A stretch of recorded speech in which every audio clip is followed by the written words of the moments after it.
deep in the Australian outback, Nakai the Wanderer let out his cry, his mating call. Oh, jeez, mate. Where's that Sheila with me tinnies? Anyway, I think that's enough of that. Not very long, but you know, can't always do that. Can't speak in my native accent like that for too long. Hurts everyone's ears, including mine. It's disgusting. Anyway. So today we're going to do a getting started of Nakai the Wanderer.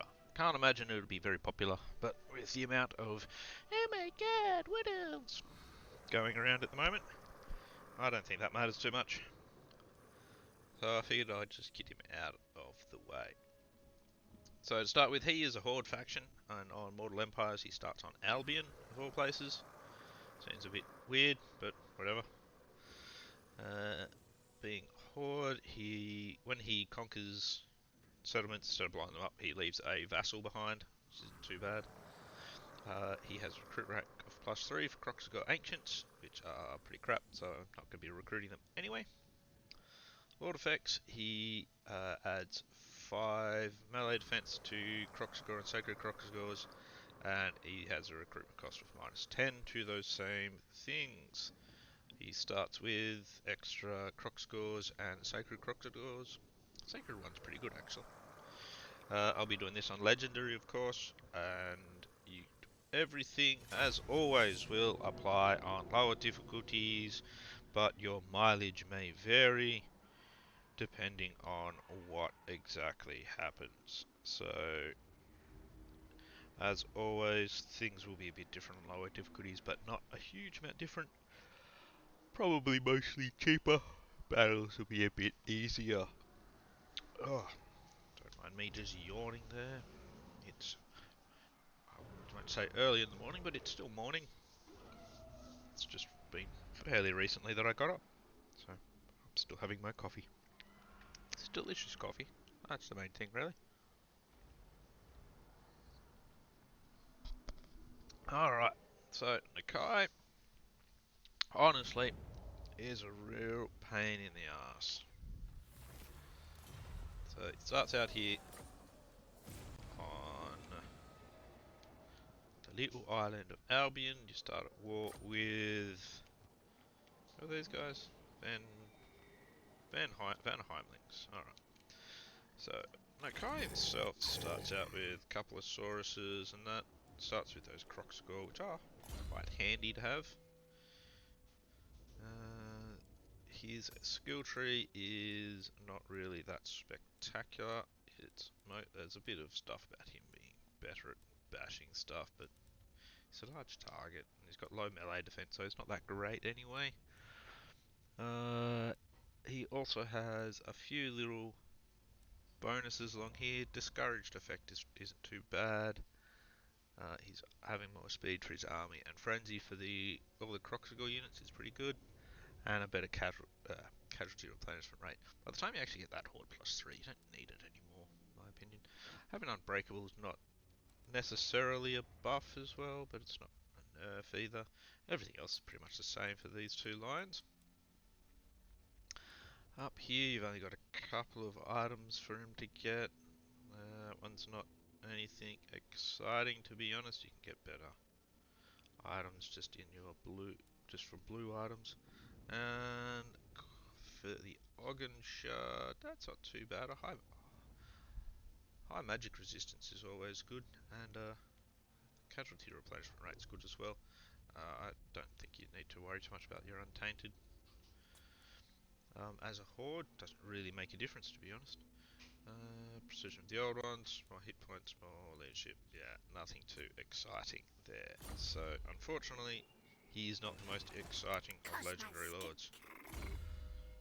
You start with a Skink Priest of Heavens, and this one has Perceptive. Magic item drop rates, campaign line of sight. Meh. That's what I say. Now, we'll move our Crocodile. Now, good old Croc. We'll skin him and turn him into a purse. Maybe some boots. Get him actually closer to the priest rather than the other way around, so that we can start taking over Albion. Albion being what it is, we'll manually fight these battles because otherwise you take a bit too much damage and you don't have a lot of troops to start with, and especially on Legendary, you're not going to get very far.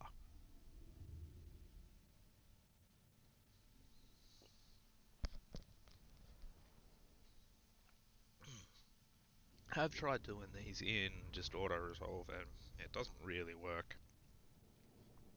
Later on when you start stacking a lot of other units, auto-resolve can work a bit better for you, but again, it's probably not the best idea. Alrighty, let's get ourselves set up. We are mostly melee based, so we'll be charging in. Can you tell I've done this battle a few times? Set up over here, so I'll give myself a straight run at them. Now that's unusual, they're actually shifting their formation a bit. Alright, they're putting spearmen over there. I've got to be careful with the spearmen because they're anti-large. We're of course got lots of large. But that won't be too big a deal, I think. Alright, what we will do is... let's get you guys heading there. We're going to send our Crocs after him. The Sacreds I'm going to kind of keep back a little bit. I want to try and...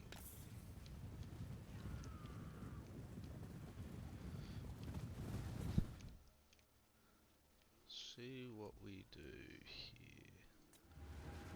Alright, change their target. Then we're going to take out their shooters first off. We'll get them to chase them as well.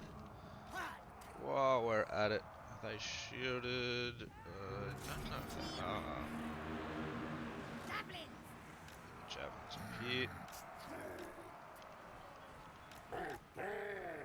Alright, you two. Right, you just keep going. Where you going? Oh no, actually that's okay. Let's leave that. We're going to send Nakai to assist there. And the Sacred Crocs are going to come and make a sandwich. Delicious, delicious sandwiches. Om nom nom. And we're going to give them a buff as well.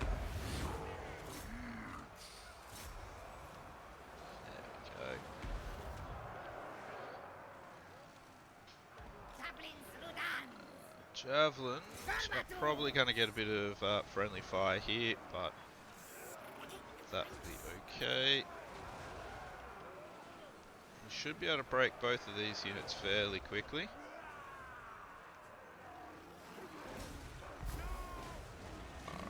Leave that up to Nakai. Send him off there. That's good. They're both broken now. So let's move in and assist over here. You keep after them, Nakai.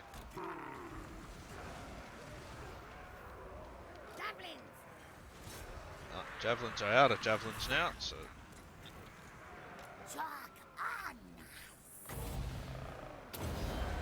more boosting for our...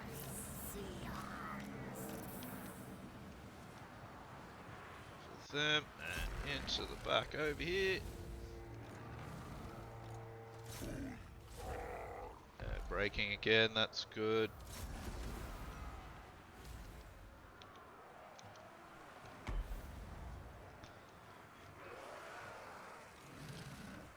Come on, yeah, get into him.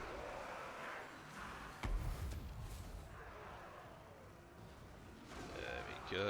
Those spearmen are just getting wrecked there, that's good. These ones are coming back, that's not too big a problem. They won't last too long.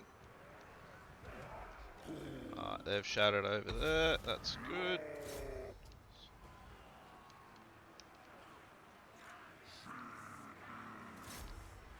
let's bring our Crocs and Nakai back this way to help us deal with the remainder of things here. 112 kills on them, that's good. There we go, and that is a win for us. Of course. Of course, of course. Who could have thought we'd lose? Fairly good kills all around, except for the skink cohort.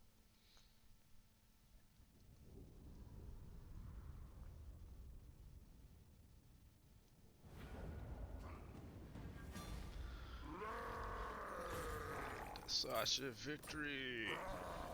And I generally go in for boosting Croxagores because in the end that's actually what he buffs the most. So again, you don't have to go for that, but it's what I do. Alright, so we're setting up for attacking Conquara next. But what we're going to do in the meantime is plop that up, delete that.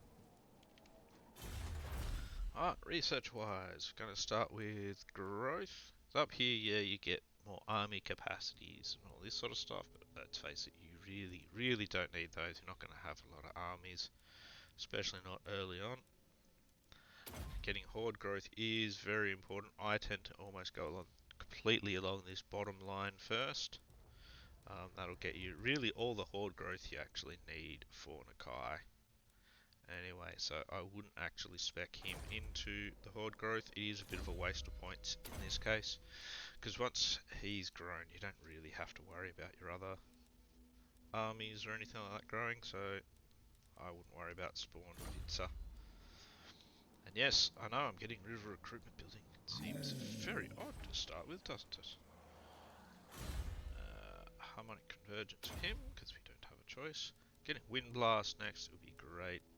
And getting him onto an engine of the gods later is our main goal for that skinky priesty. So we've got the Citadel of Lead. We need more cities. More, I say. This part of the campaign is probably the easiest part as well. Getting this all set up. Still not going to build anything there. That could be good for more casualty. Oh, not casualty replacement. More upkeep reduction, but you get the same from that as well. Plus, you also get the option to build Croxagores. So that's what we want to go for. We're mostly back up to strength, so Conquara is our target. So let's get into it now. Conquara, being the amazing original map that it is exactly the same map as the last one. Alright. And they even set up in the same place. Though they do have an extra unit, so almost makes it more difficult. But not really. Let's hop you over there. So basically, same deal again. Now, what are they going to do this time? Okay, so that's slightly different.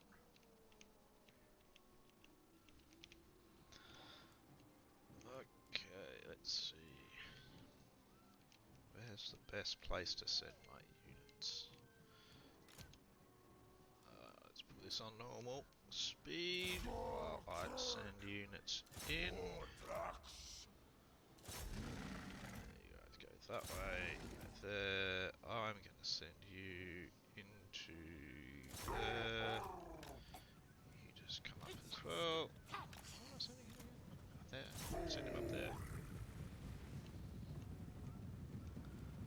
And now they may change their formation as we march in. I'll just have to wait and see. Nakai's going in with his usual flourish. I do really like the way Nakai just charges in like that. It's really cool.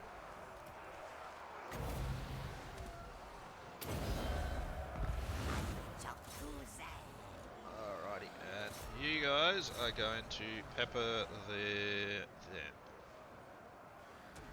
And you taking out their hunters as much as possible.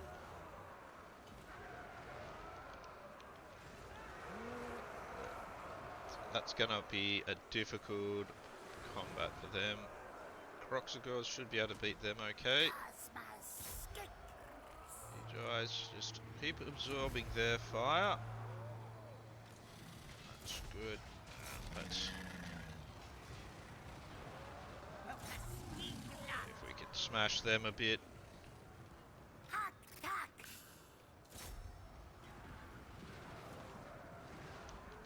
He's doing fine just there. Good old Nakai.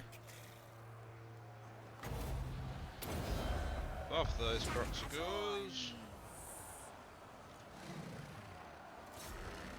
And go assist down here.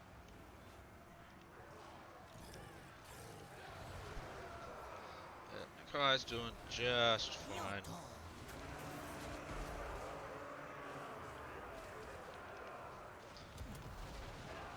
Yeah, he'll be fine even if they come and join in there. Skinky boys nearly out of ammo.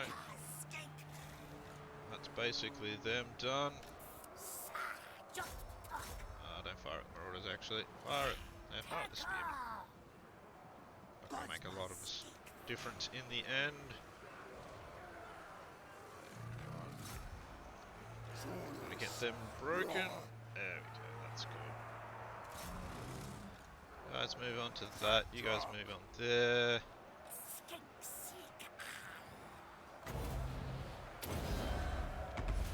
Bust out at them again. Make him rampage, see if we can get a bit more damage out of him. Ooh, ally attack. Just spams up to 100, eh? Look at the amount of damage he takes. Not much. A little bit. Oh. Alright, jump into their flank since they're buggering. They seem to be trying to bugger off over there. Nakai's taking probably a bit more damage than I'd like him to, but if we send the skinks in, they'll just melt, basically.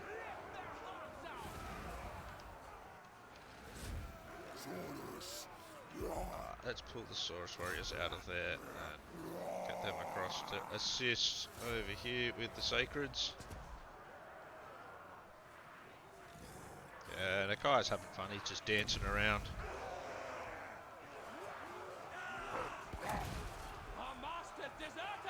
Right, so you're just giving them a bitch slap and you're not even using your weapon. Come on, man.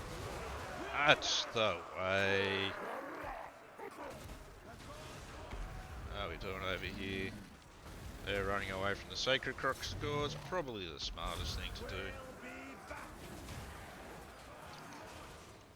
are we doing over here? They've decided that discretion is the better part of valor. So they're fleeing from our normal Croxagores.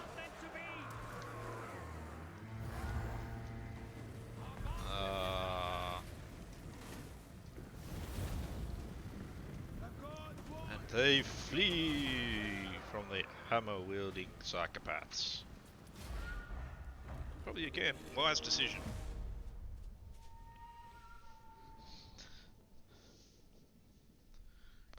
Yeah, see, this is why I put that harmonic convergent on those Sacred Croc scores, because 171 kills, they just stomp stuff quite well.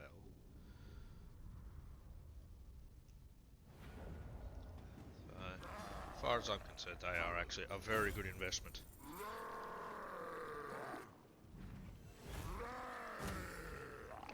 Alrighty. Go for Itzil again. Get that sorted. Beautiful. Now, back into base mode for him. Just like Metroplex. We'll go for Ancient Cunning. Ambush is very, very good for him. Get Wind Blast now for our Skink Priest, which will be extremely helpful. And we can't quite afford that, so a couple of turns it will take before we can chuck that in as well.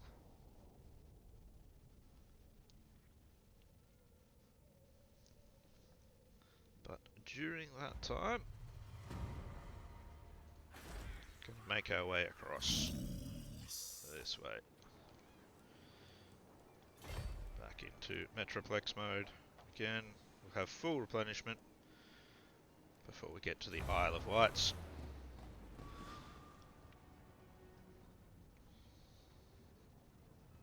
The less damage we take, the better. It's really annoying that you don't actually have the option for sacking any of these cities or anything like that. Just because that would be much, much easier. Oh, don't go in the water. That would have been bad. There we go. That upper level, that will reduce our upkeep by 5%. Nothing too exciting, unfortunately.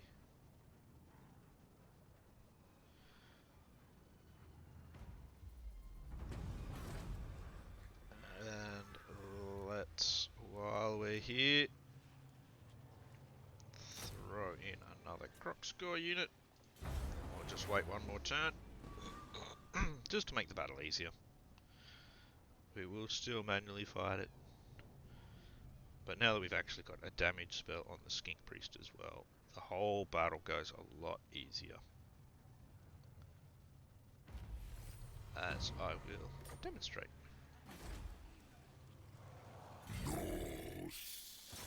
Alright, you hop in there, Nakai. As you can see, it's already even up to power is showing. Excuse me. A large difference there.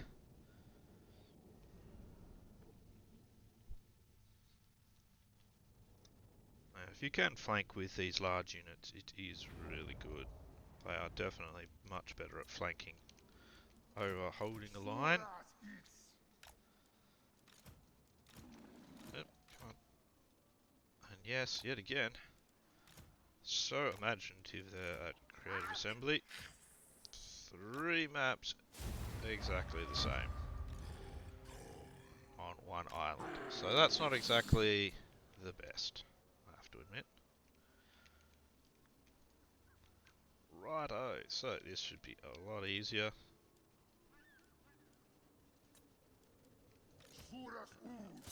Let's get you two in the center there. We'll go for there, you go up there.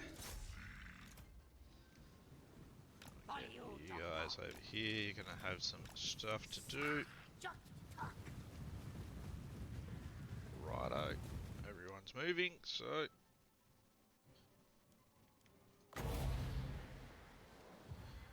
once we're all engaged, we can decide what we're going to shoot at, what we're going to charge at,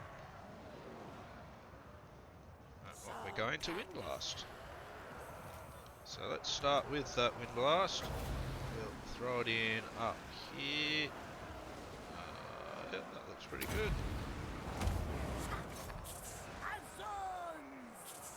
Okay, 5 kills for him, always a good start. We're doing along here.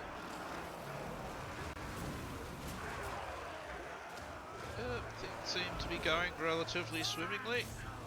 But you've already run out of ammo, bloody hell.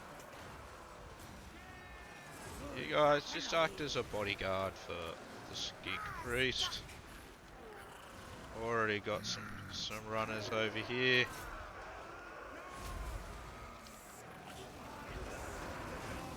That's good. Let's throw a wind blast in here. Lovely, more damage. Always good. That's the way, Nakai. Yeah, these sacred Crocs of yours seem to get better. What more he is to get into it. Let's stuck in, boys.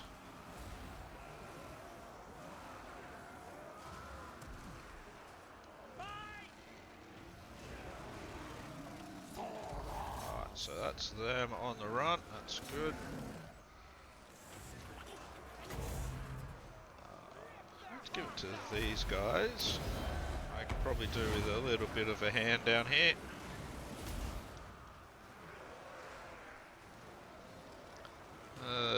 Nakai, how are you doing? Need help? We'll just throw that out at him instead. It's fine. Let's get another wind blast going on the hunters.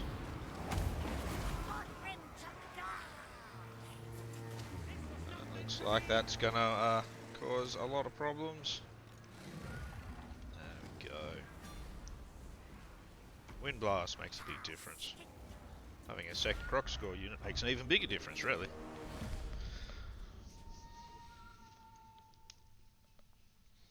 They can be a good offensive unit. I know there's a lot of people out there that deride Croxagores and larger melee like that. I actually think they do a pretty good job. But, you know, everyone's got their own thing. I think this should get us that first buff. So, current effect. If we go in here, we can see what we can actually get. So, as you can see, we now have plus 10 weapon strength for Croxagore. Large recruitment costs and all sorts. So you actually get quite a few different buffs and everything. Raised on hunting pack summon can actually be very handy. So getting it up to there. Now the other thing that is good. So Quetzal is very good because you can do things like get your Blessed Stegodons, these sorts of things. So you get quite a few different Blessed units out of these. And those Blessed Stegodons are pretty awesome. Over here, though, you can get your Blessed Carnosaur, who is not a stooge whatsoever.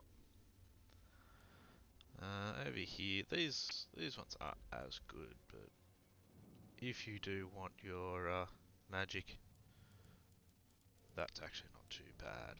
Especially that Storm of Azloch, which is the official way you say it. Totally, yeah, totally is. But yeah, so we have enough for this buff, so we're going to take that.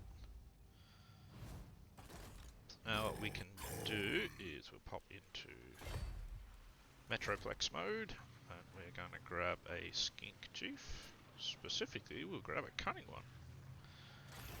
Now, Skink Chiefs are not the best of heroes, not by a long way.